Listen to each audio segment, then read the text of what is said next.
안녕하세요. 저 김청래님. 이렇게 인터뷰에 응해 주셔서 감사드립니다. 예, 반갑 감사합니다. 예. 저는 그 광진투데이 편집위원 기자 이명우입니다. 저번에 인터넷에 보니까 그 김청래님께서 2월달에 그 한국복지당 총재로 추대되셨던데요. 예. 그 한국복지당이 언제 창당됐습니까?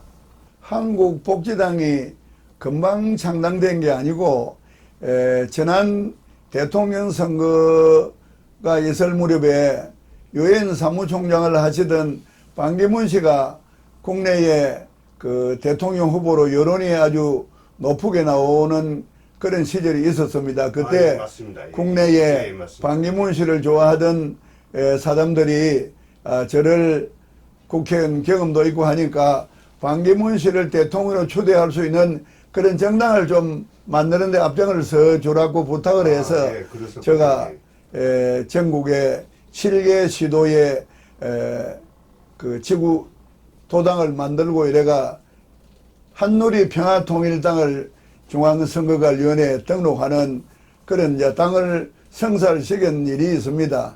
그런데 반기문 씨가 유엔 사무총장을 끝내고 국내에 귀국한 이후에 몇 군데 자기가 다녀보다가 스스로 그만 대통령 후보를 포기한다고 선언을 했기 때문에 한누리 평화통일당이 닥쳤던 게 지붕 쳐다보는 격이 돼가 그 당이 활용이 되지 못하고 지난 선거 때 국회의원에 한두 사람이 나가고 이래가 당이 이제 존속이 되어졌는데 제가 평소에 우리나라 노인들을 위해서 많은 노력을 하고 있습니다.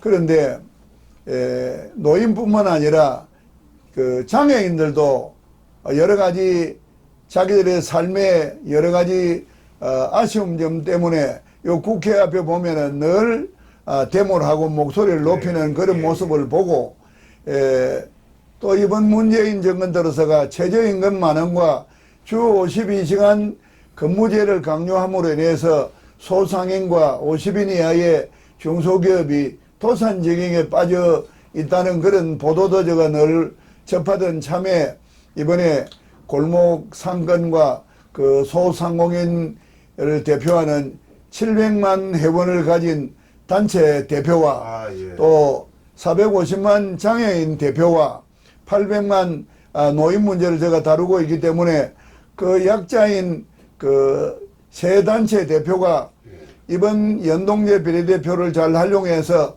원내에 진입을 해가 우리 스스로 약자의 목소리를 내면서 우리의 소망을 이루는 그런 일을 직접 해보자. 그래가지고 당명을 한누리 평화통일당을 한국복지당으로 당명을 개정을 하고 정치 경험 있는 제가 리더가 되어가지고 이번 선거에 임하도록 해서 이번에 한국복지당으로 선거를 하게 되었습니다. 그러셨군요. 예. 저기 제가 알기로는 저 김청래님께서 이 14대, 15대, 16대 국회의원 의정 활동하실 때 그 사회복지, 뭐 노인복지 이런 정책을 많이 개진하셨고 또 그 성과도 많이 있었다고 그러는데 그 성과에 대해서 짤막하게 좀 한번 말씀해 주시죠. 예. 제가 92년도에 처음 국회의원이 되었는데 처음 초선 국회의원을 건설위원을 했습니다. 그런데 장애인의 날에 파고다 공원에서 마로니아 공원까지 장애인 체험 행사가 있어가지고 제가 초청을 받아 참여를 했습니다. 그때 휠체어를 타고 가면서 저를 안내하는 분이 보도부록에 턱이 높으니까 휠체어가 진입을 할 수가 없다. 보도부록이 울퉁불퉁하니까 털컹털컹 해가지고 허리 아픈 사람한테 고통을 준다. 또 버스도 장애인 버스가 저상버스가 당시에는 없을 때니까 이 장애인들이 휠체어를 타고 버스를 탈 수 없다. 지하철도 역시 그 당시에는 장애인 휠체어를 탄 사람한테 대한 조치가 안 돼 있을 때입니다. 그런 설명을 듣고 제가 국회에서 경사도로라든지 화장실에 장애인이 휠체어를 가지고 대변과 소변을 잘 볼 수 있는 장치를 한다든지 그런 장애인 시설을 제가 앞장을 서가 해결한 그런 일이 있어서 그 이후부터 제가 장애인 단체하고 많은 교류를 이제 해오고 있었는데 제가 삼선 국회의원이 되면서 2000년도인데 우리나라 노인 인구가 7.1%로 고령화 사회에 진입을 했습니다. 그래서 제가 우리나라가 앞으로 노인 문제가 심각하겠다 이런 생각을 갖고 여야 국회의원들의 동의를 받아가 100명을 회원으로 가입을 시켜서 국회 노인복지정책연구회를 창립을 하면서 대한노인의 회장단을 초청하고 전국의 노인복지를 담당하는 교수들을 초청해서 전문위원으로 위촉을 하고 제가 이제 회장을 맡아가 TV나 라디오에 나가서 대담을 하고 신문 잡지에 기고를 하면서 노인 문제의 심각성을 이제 역설을 하고 또 제가 살고 있는 아파트에 경로당을 또 창립을 하니까 경로당 또 회장을 맡아라 해서 경로당 회장도 맡으면서 노인 문제 밑바닥부터 여러 가지 문제점을 제가 인식을 하고 노인 정책에 대한 연구를 거의 20년간 해오고 있는데 대한노인의 회장을 하기 위해서 전국을 내가 순회하면서 노인들의 목소리를 들어보니까 노인들이 장수시대가 축복이 되어야 되는데 하나의 재앙이 되고 있다 이런 것을 느낍니다. 수치로도 OECD 가입국 중에 노인 빈곤율이 1위고 노인 자살률이 1위인 이런 상태이기 때문에 장수가 오히려 축복이 못 되고 재앙이 되고 있다.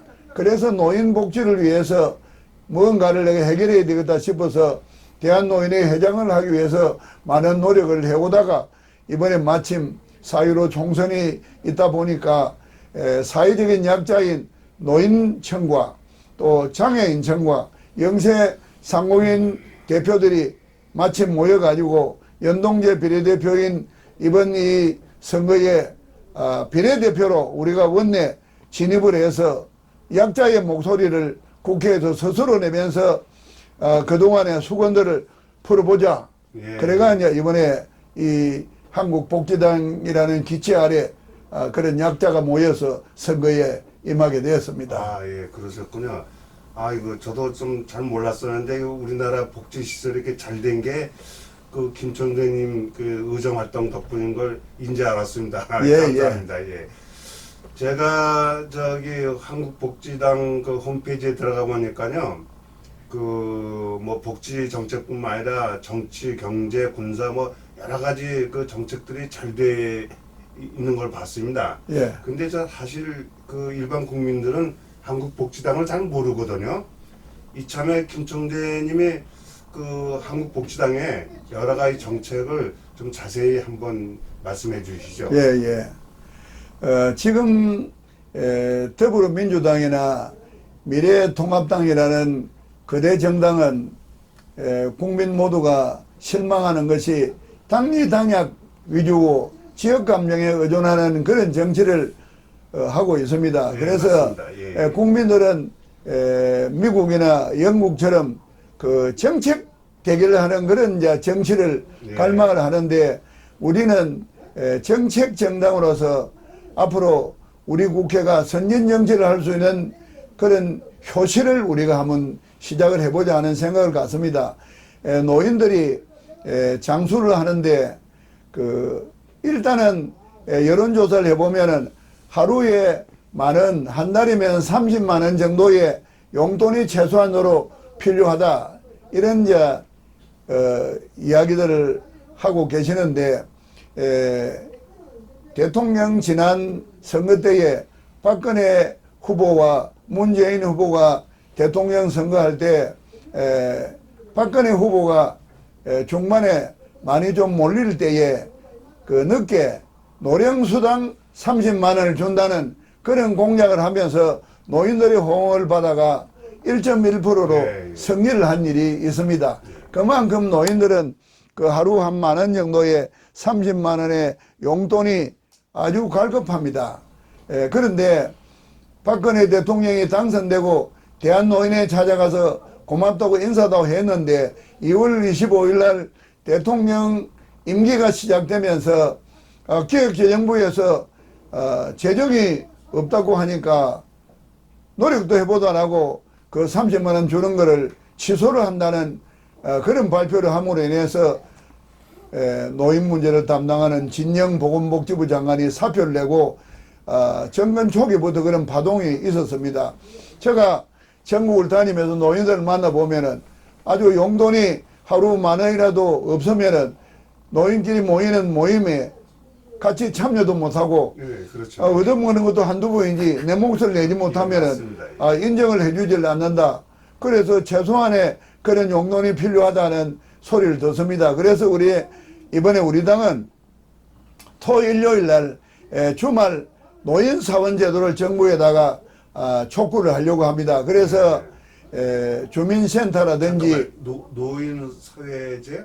예, 토일 노인사원. 노인사원. 예, 노인사원을 일당을 한 6만 원 정도로 주민센터에 공무원이 근무를 안 하는 토일에 컴퓨터를 잘 다루는 노인들을 일용적으로 토일 노인사원으로 두게 되면은 금요일까지 바쁜 사람이 인감증명이나 주민등록을 떼지 못한 사람이 주말에 쉴 때 서류를 뗄 수가 있고, 또 기업체도 어제까지 근무하던 사람이 정년퇴직을 하게 되면은 퇴직금을 다 정산을 받았는데 그분은 건강하고 업무도 잘 할 수 있는 사람입니다. 그래서 일당제 노인 사원으로 근무를 시키면은 기업이 월요일부터 금요일까지는 정규 사원이 근무를 하고 토일은 또 노인 사원이 근무를 하면은 기업은 1년 365일 가동이 되기 때문에 생산력이 증가돼서 한국 경제에 큰 도움이 될 겁니다. 그러면은 아주 좋은 정책이네요. 6만 원을 토일 이틀 받으면은 12만 원이고 한 달에 4주가 들면은 48만 원, 5주가 들면은 60만 원이니까 평균하면은 50만 원의 용돈벌이가 될 수가 있습니다. 그래서 최대한 건강하고 컴퓨터를 다루는 그런 사람들을 토일 노인사원으로 최대한 활용을 하고, 건강에 안 좋고 이런 분만 이제 숫자가 최저로 남아있는 숫자, 이 사람한테 30만 원을 이제 노령수당으로 드리면은 국가 재정이 훨씬 부담이 이제 덜 되는데, 제가 이런 노인들을 만나보면은 지금은 이제 기초수급 그 이하의 사람한테만 30만 원을 줍니다. 그런데 노인들이 퇴직을 했는데 마침 내가 집이 있다. 그러면 집이 있으니까 재산이 있다고 기초수급자가 못 된다는 겁니다. 네. 그럼 나는 수입은 없는데 재산세도 내고 국가에다가 기여를 다 하는데 내한테는 그 30만 원을 안 주니까 나는 용돈이 없어가 노인들 친구 사이에 어울리지도 못하고 외톨이가 돼 있다. 그러면은 나는 재산세라도 국가에 내는데 노인이니까 노령수당을 줘야지. 기초수급자는 한 푼도 안 내고도 30만 원 받는데 나는 국가에다 30만 원 재산세를 내는데 왜 안 주냐. 학교 도시락도 있는 집에나 없는 집에나 똑같이 보편적 복지를 주지 않느냐, 이런 이야기를 합니다. 그래서 토일 노인사원으로 최대한 일할 수 있는 인구를 늘리고, 그렇게 일하지 못하는 건강이 안 좋은 사람이나 이런 사람만 최소한으로 하면은 국가가 기초수급자 아닌 사람한테도 30만 원을 주는 것이 큰 부담이 안 될 거로 보고, 이번에 우리 당은 토일 노인사원제에서 최대한 활용이 돼가 50만 원 정도의 용돈 벌이를 하고, 그것을 못하는 사람은 보편적 복지를 적용해가 노령수당 30만 원을 드리는 것을 정책으로 내세우고 있습니다. 제가 듣기도 참 좋은 정책 같은데요. 뭐 정부나 기업체나 노인이나 뭐 누이 좋고 매우 좋은 정책 같은데요. 예. 또 다른 정책도 많이 있으신데요. 복지 TV도 만든다는 그런 정책도 있으신 것 같은데. 그래, 내가 다니면서 또 듣는 이야기가 저도 일리 있다고 듣는 것이, 내가 전국을 다녀보면 중소도시에 있는 노인들은 강력시 이상은 지하철이 있으니까 노인한테 지하철표를 주니까 교통비가 안 드는데 지하철이 없는 중소도시에 사는 나는 버스표라도 줘야 될 것 아니냐. 이런 형평이 안 맞다. 이런 이야기를 해요. 그래서 원희룡 제주도지사는 70세까지 버스표를 도비로가 준다든지, 충정남도 양성조 도지사도 75세까지 버스표를 주고 점차적으로 70세, 65세까지 확대하겠다고 하는데, 그래서 제가 봐도 강력시 이상은 지하철이 있지만은 지하철이 없는 중소도시는 버스표를 서비스를 해야 된다. 이래서 우리 당이 지하철과 버스표를 노인들에게 드리는 공약을 하는 것이 형평에 맞는 욕구를 충족하는 것이라서 그런 공약을 하고, 주차장에 가면은 장애인들이 차를 세우는 그런 주차 공간이 있고, 요즘은 여성들이도 차를 세우는 공간이 있는데 노인들도 운전하는 사람이 많습니다. 그런데 노인들이 세우는 공간은 없습니다. 그렇죠. 그래서 예. 노인들도 그런 공간을 마련해달라, 예. 그런 요구가 있어서 제가 이번에 공약을 노인도 주차 공간을 만들어주자. 그리고 이제 차를 타고 다니면은 어린애가 탔습니다, 이런 걸 써붙이는 데가 있는데, 이번에 우리가 공약을 또 정책을 내세우는 게 노인이 탔습니다, 조금 예. 다른 차가 배려를 해야 되겠다. 이래서 일본은 이미 그런 걸 하고 있는데 우리도 이번에 그런 걸 도입하자고 정책을 내세우고 있고, 지금 어떤 도시마다 시에서 조례로 한 달에 한 번 모욕할 수 있는 티켓을 서비스를 하는데, 우리는 한 달에 2번을 노인일수록 좀 노인 냄새도 안 나고 깨끗하게 해야 될 필요가 있어서 모욕 티켓을 2장을 주는 것을 이번에 공약으로 내세우려고 하고 있습니다. 예. 그래서 노인일수록 좀 더 깨끗하게 살도록 이렇게 배려를 하려고 합니다. 예. 제가 그 홈페이지에 보니까요, 요즘 이제 젊은 사람들이 결혼 잘 안 하지 않습니까? 그 주요 원인이 집값 문제 여러 가지. 그래서 한국복지당에서 저출산 대책으로 집을 싸게 이렇게 공급하는 그런 아이디어를 갖다가 이렇게 올리셨던데요. 예. 그거 좀 아주 흥미있는 기사 같습니다. 정책 같습니다. 예. 말씀 좀 해주시죠. 예. 그래, 우리 이제 한국복지당 홈페이지에 많은 사람이 관심을 갖고 정책 제안도 하고 호응을 해오고 있는데, 그 말씀 드리기 전에 우리가 같이 참여하고 있는 영세 상인들은 1만 원을 강요하니까 도산위기고 대학생들이 아르바이트 자리가 다 떨어집니다. 예. 그래서 영세 상인한테는 우리가 최저임금 10,000원을 5년간 유예하겠다는 공약을 우리가 내세웁니다. 그리고 50인 이하의 중소기업은 주로 3D 업종이고, 우리 한국 국내에 있는 사람들은 그런 회사에 취업을 안 하려고 하기 때문에 외국에서 돈 벌려고 온 사람들을 3년간 옵션으로 주로 이제 사원을 쓰고 있는데, 주 52시간 근무제가 되니까 그 사람들이 근무 시간이 짧아가지고 돈을 많이 벌 수가 없습니다. 옛날에 우리가 못 살 때도 중동이나 어디나 고생이 돼도 돈 벌려고 많은 사람이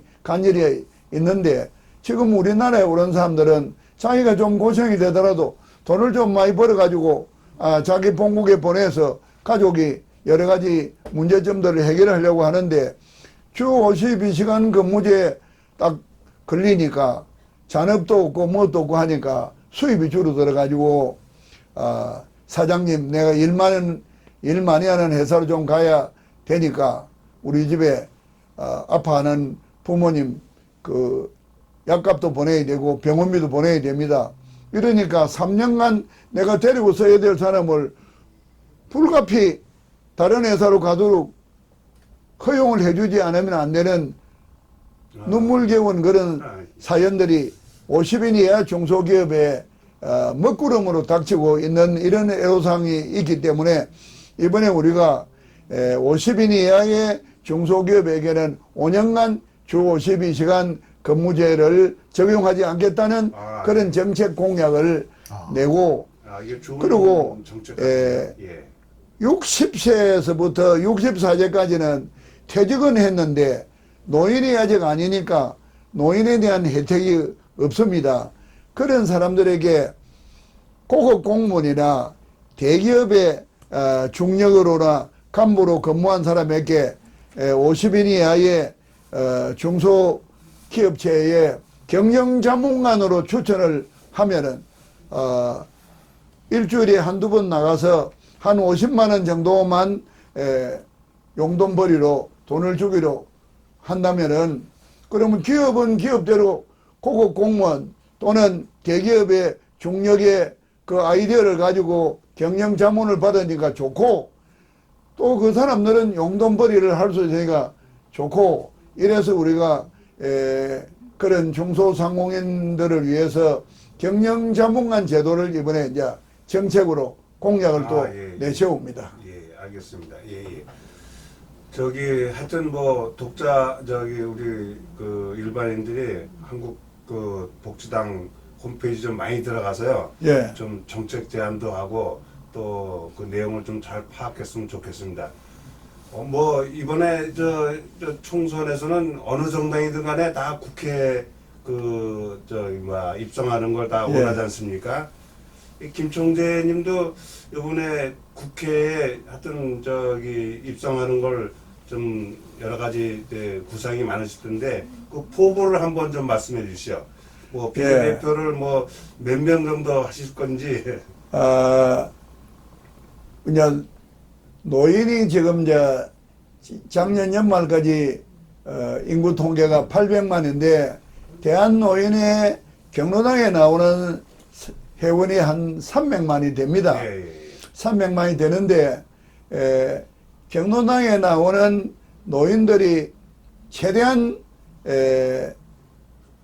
우리의 정책을 접할 수 있는 사람이기 때문에 그분들을 245개 대한노인의 시군구 지회장님이나 거기 사무국장이나 거기에 종사하는 경로부장이나 이런 분들이 경로당에다가 한국복지당이 평소에 우리가 원하는 노인의 수건이 전부 정책으로 공약으로 등장하고 있으니까 호응을 좀 하자, 이런 권유를 많이 하고 있어서 노인 경로당에 나오는 분들이 한 250만 정도가 표를 찍도록 지금 최대한 우리가 노력을 하고 있습니다.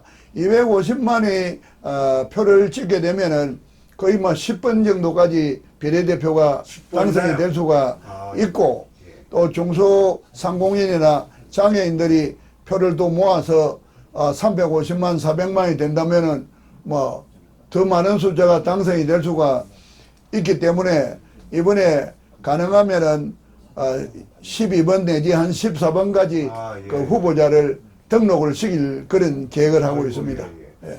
뭐 대단한 포부를 갖고 계신데 꼭 국회에 진출을 하셔갖고요. 한국복지당이 우리 국가 민족을 위해서 아주 중요한 그 국정을 수행했으면 좋겠습니다. 예, 최선을 다해가지고 기대에 부응하도록 노력을 하겠습니다. 이렇게 인터뷰해줘서 감사드립니다. 고맙습니다. 대단히 감사합니다. 열심히 해서 꼭 성공을 하겠습니다. 예, 감사합니다. 예.